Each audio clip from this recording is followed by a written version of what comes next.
आंतरिक प्रेरणा, internal motivation. एक लड़का फुटबॉल खेलने की प्रैक्टिस करने लगातार आता था, लेकिन वह कभी टीम में शामिल नहीं हो सका।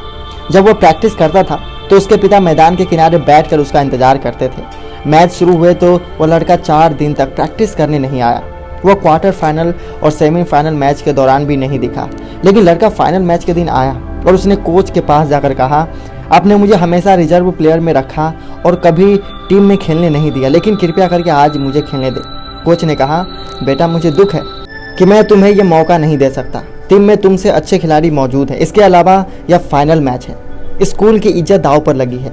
मैं तुम्हें मौका देकर खतरा मोल नहीं ले सकता।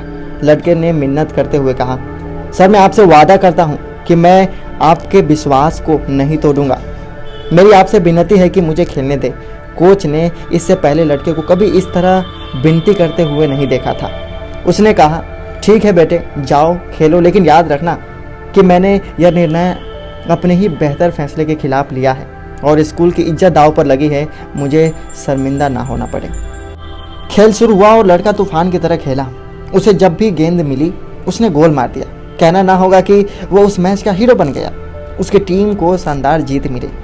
खेल खत्म होने के बाद कोच ने उस लड़के के पास जाकर कहा, बेटा मैं इतना गलत कैसे हो सकता हूँ? मैंने तुम्हें इससे पहले कभी इतना अच्छा खेलते हुए नहीं देखा। यह चमत्कार कैसे हुआ?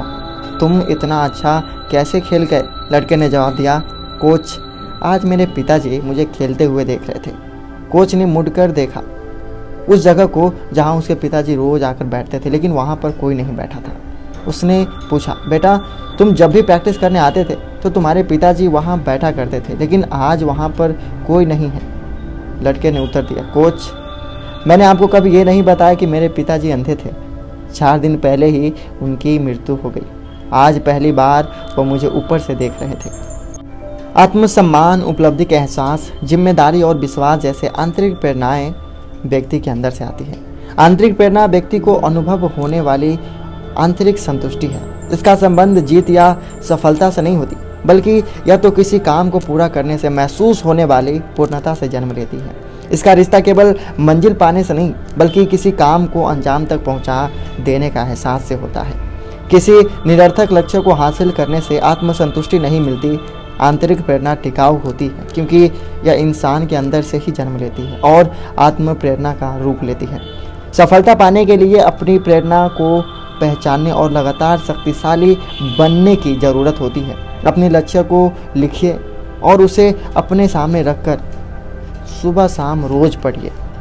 2 सबसे अधिक महत्वपूर्ण आंतरिक प्रेरणाएं हैं, मान्यता और जिम्मेदारी। मान्यता पाने का मतलब लोग हमारी प्रशंसा करें, हमको मान सम्मान दें और हमसे जुड़ाव महसूस करें। जिम्मेदारी से आदमी में जुड़ाव और स्वामित्व की भावना जन्म लेती है। वो एक बड़ी तस्वीर का हिस्सा बन जाते हैं। जिम्मेदारी का अभाव आदमी के उत्साह को घटाता है। मान्यता बाहरी चीज़ है क्योंकि वो बाहर से हासिल होती है, हालांकि इसका इजहार एहसास आदमी के अंदर होता है।